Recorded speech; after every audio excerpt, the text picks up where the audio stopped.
हूँ कि सत्य प्रकाश श्रीवास्तव से राजू श्रीवास्तव और फिर राजू श्रीवास्तव से गजोधर, तो ये जो आपकी पूरी जर्नी थी, पूरा आपका सफ़र था, ये ओवरऑल कैसा रहा? क्या कुछ स्ट्रगल आपको फेस करने पड़े? क्योंकि हम जानते हैं जो आपकी सक्सेस है वो आपकी खुद की अर्न की हुई है, खुद की कमाई हुई है, तो किस तरह से आपकी पूरी यात्रा रही, उसके बारे में कुछ बताइए।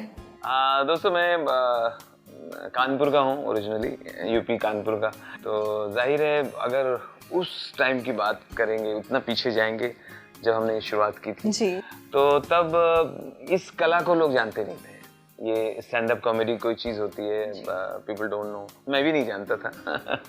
तो तब तो शौकिया स्कूल में कभी टीचर की नकल कर दी। एक हमारे टीचर थे, मुझे याद आता है अपने शुरुआत के दिन हमारे एक केमिस्ट्री के सर थे, तो उनको गले में कुछ प्रॉब्लम थी, सर्वाइकल का, तो पट्टा ऐसे बांधे हुए थे। तो मैं अगर स्कूल लेट आ रहा हूँ तो ऐसे हाँ सत्यप्रकाश, ये तुम्हारा आने का टाइम है? ये आने का टाइम है। तो जब तक वो इधर घूमते थे मैं इस तरफ आ जाता था। ओके। फिर इधर होता तो इधर आ जाता। तो कभी टीचर्स की नकल करना, और इस तरह से शुरुआत हो गई। शुरुआत में जैसे हर बच्चे करते हैं, ट्रेन की आवाज़ निकाल रहा हूँ मैं, इंदिरा गांधी जी की आवाज़ निकालता था रेडियो पे सुन के। मतलब बचपन से ये हुनर था आप में? हाँ, वो कीड़े आ चुके थे। तब तो टेलीविज़न था नहीं, तो रेडियो पे इंदिरा जी की आवाज़ सुन के मैं उसको अपने दोस्तों को सुनाता था। इस तरह शुरुआत तो हो गई थी। तो शुरू में तो सबको अच्छा लगता था, घर वालों को भी वो अप्रिशिएट करते थे। घर पे जैसे कोई मेहमान आए, हमारे अंकल वगैरह आ गए, चाचा वगैरह, तो बोलते थे हाँ अरे राजू, इनको चलो वो ट्रेन की आवाज़ सुनाओ। ओके। तो ट्रेन की आवाज़ सुना रहे हैं। अच्छा चलो इनको इंदिरा गांधी जी की आवाज़ सुनाओ, तो सुना रहे हैं। तब तो बढ़ावा दिया उन्होंने। बाद में मैं उसी की दीवानगी में चला गया, और मैंने पहली फिल्म देखी जीवन में, वो थी अमिताभ बच्चन की। पहले दीवार, फिर शोले, तो बस अमिताभ का मैं फ़ैन हो गया।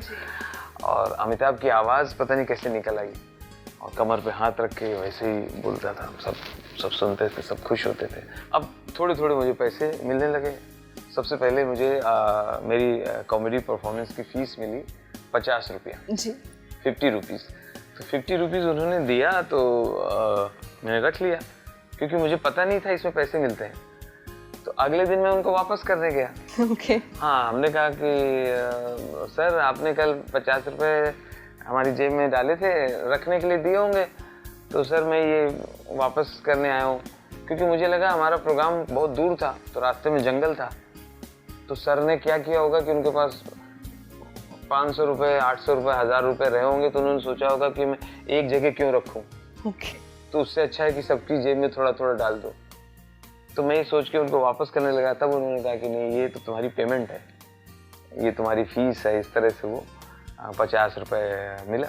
थोड़े थोड़े पैसे मिलने शुरू हो गए थे।